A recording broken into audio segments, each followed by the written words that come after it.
మన హిందూ దేవాలయాల మీద చాలా టెంపుల్ల మీద దాడులు జరుగుతున్నాయి. దీన్ని ఎలా చూడొచ్చు? హిందూ టెంపుల్స్ మీద దాడులు ఎవరు చేస్తున్నారు అనేది ముఖ్యం సార్. ఫస్ట్ క్రిస్టియన్లు చేస్తున్నారా, ముస్లింలు చేస్తున్నారా, ఉన్మాదులు చేస్తున్నారా, హిందూ ద్రోహులు చేస్తున్నారా అనేది కొద్దిగా ఇక్కడ ఆలోచించాల్సింది ఉంది.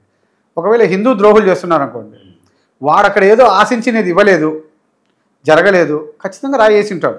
ఎందుకు రాయేస్తున్నాడు అంటే నాకు ఇయడంలే, నన్ను పలకడంలే, నాకేం చేయడంలే, మీరే తింటున్నారు, మీదే ఆస్తి అయిపోయింది అన్న కోపంతో అక్కసుతో వేస్తాడు. పరాయి మతం వాళ్ళు కానీ వాళ్ళు వేస్తే నేరం. వాళ్ళు ఏంటంటే ఉన్మాద చర్య, సామరస్యంగా ఉన్న చోట ఘర్షణలు పెట్టాలని అనే దాంట్లో కొందరు ఉన్మాదులు ఉంటారు. ఆ ఉన్మాదులు ఏ సంఘంలో ఉన్నా, ఏ కులంలో ఉన్నా ఐడెంటిఫై చేసి ముందు వాళ్ళను ఆ సంఘం నుంచి బహిష్కరించాలి. బహిష్కరించి ఆ సంఘం నియమావళి ప్రకారంగా కఠిన శిక్షలకు వాళ్ళందరూ అంగీకరిస్తూ లేఖలు ఇవ్వాలి ప్రభుత్వానికి.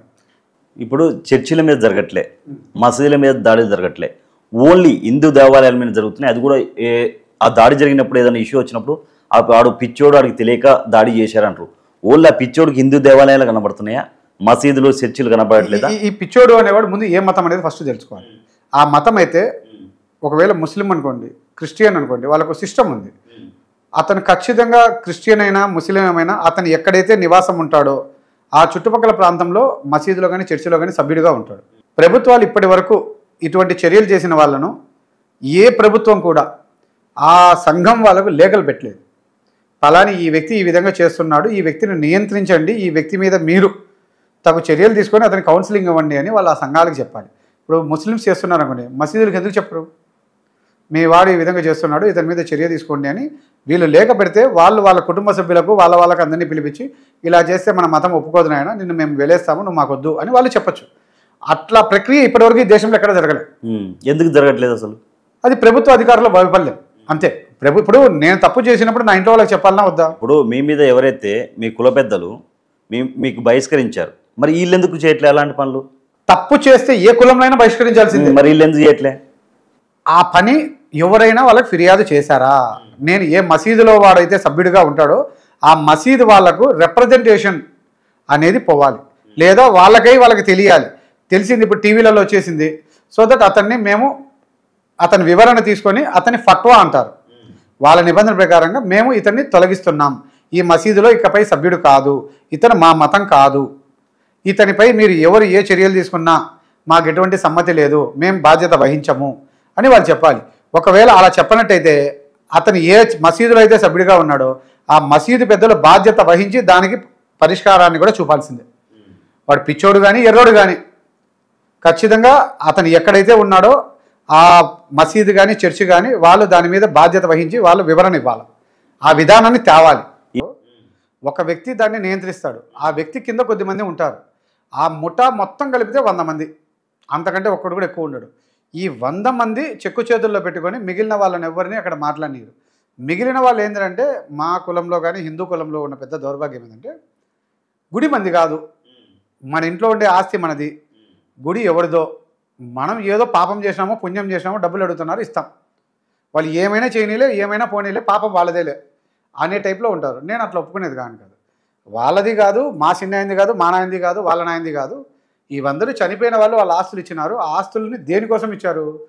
మన కులంలో లేని వాళ్ళకు రకరకాల సౌకర్యాలు కల్పిస్తూ కులాన్ని అభ్యున్నతికి తాండేని ఇచ్చారు. మీరు అవి చేయలేనప్పుడు మీరు దిగిపోండి, నేను ఎక్కి చేస్తాను అని నేను వాళ్ళని అంటున్నాను. వాళ్ళు దిగితే అక్కడ ఉన్న ఆదాయాలు పోతాయి. వాళ్ళు ఏంటంటే వాళ్ళ వ్యాపారాలు వాళ్ళ బతుకు అన్నీ ఆ యొక్క దేవస్థానం మీద ఆ సంఘం మీద పెట్టుకొని జీవిస్తూ ఉంటారు. వాళ్ళు సంవత్సరానికి ఒక 5-6 కోట్లు దాంట్లో డబ్బులు వస్తాయి. 5-6 కోట్లలో జరిగే పనులు, ప్రభుత్వాలకు పన్ను కడితే ఆ పన్నుల ద్వారా వర్కులు ఎట్లా జరుగుతాయో దీంట్లో వీళ్లకు ఈ ఇన్ని ఏళ్ళగా కోట్ల రూపాయల్లో వర్కుల్లో కమిషన్లు వస్తాయి. ఆ కమిషన్ల కోసం ఇవన్నీ, ఈ కమిషన్లు అనే దాంట్లో కూడా ఏంటంటే ఇక్కడే కాదు ప్రతి దేవస్థానంలో కూడా జరుగుతున్నది ఏంటంటే మనమిచ్చే విరాళాల్లో ఎక్కడ అకౌంటబిలిటీ ఉండదు. వాడు కూర్చుంటాడు, వాడే తింటాడు. కేజీ బియ్యం 50 రూపాయలు అంటే వాడు 100 రూపాయలు రాస్తాడు. అడిగేది ఎవడు? నువ్వు 50కి రాసినావా 100కి రాసినావా నువ్వు పోయి అడగవు, గమ్మునుకుంటావు. వాడు 100 రాసేసి తీసుకుంటాడు. లేదండి నేను 50కి రాశానంటే నీదే మీ నాయనది 50 ఎన్ని అడుగుతున్నావే ప్రశ్నించాను, ఆధారాలతో చూపమంటున్నా. నేను ఆరోపణలు చేశానంటున్నారు కదా, నిజంగా నేను ఆరోపణలు చేసినప్పుడు మీరు నిజాయితీ పరులు అయితే మీరు చూపించుండొచ్చు కదా. లేదండి మేము కేజీ ఇంతకే తీసుకున్నామని మీరు చూపిస్తే ఎవరైతే ఇప్పుడు హిందువులుగా ఉన్నారో వాళ్ళు చాలా మంది కన్వర్ట్ అవుతారు, ఒక ముస్లిం కానీ లేదంటే క్రిస్టియన్ కానీ. ఎందుకని అసలు? హిందువులలో ఉన్న పెద్ద లోపం ఏంటంటే హిందూ మతం ద్వారా ఏ విధమైన మంచి మీకు జరగదు, ఏ విధమైన యూనిటీ మీకు రాదు.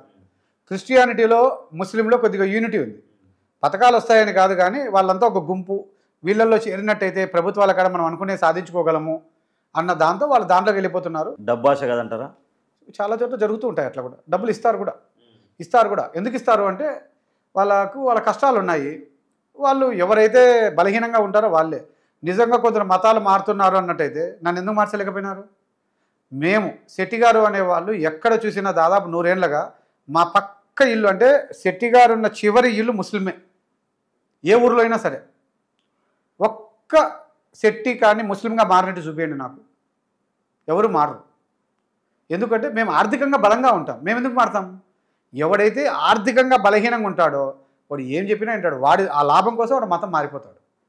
వాడు ధర్మం కోసం మారలే. గతంలో ఉన్న ఇప్పుడు ఎవరైతే క్రిస్టియన్లు అని చెప్పబడుతున్నారో కన్వర్ట్, వాళ్ళ అవసరాల కోసం, వాళ్ళ యొక్క బతుకు తెరుగు కోసం వాళ్ళ మతాన్ని మారినారు. కానీ యేసుప్రభు మీద విశ్వాసంతో మాత్రం కానే కాదు. శివ భక్తుడిని, నేను శివుణ్ణి మాత్రమే నేను ముక్కుతాను. మిగిలిన దేవుడిని ముక్కనా అంటే నేను వాళ్ళని ముక్కినా కూడా ఓం నమ శివాయ అని మనసులో అనుకుంటాను. హిందూ అయి ఉండి హిందూ ధర్మాల మీద మీకు ఎందుకు నమ్మకం లేదు?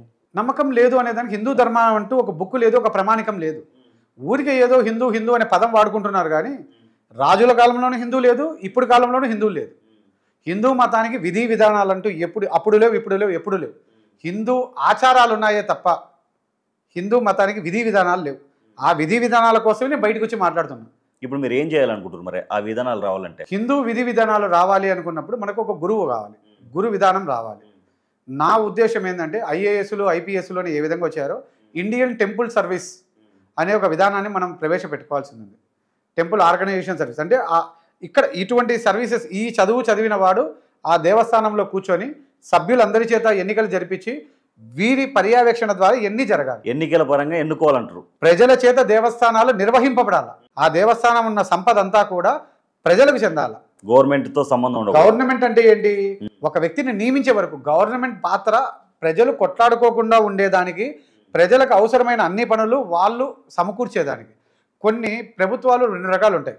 నీ ఆస్తి నీది కాని ఆస్తి ఎవరిది? ప్రభుత్వానికి.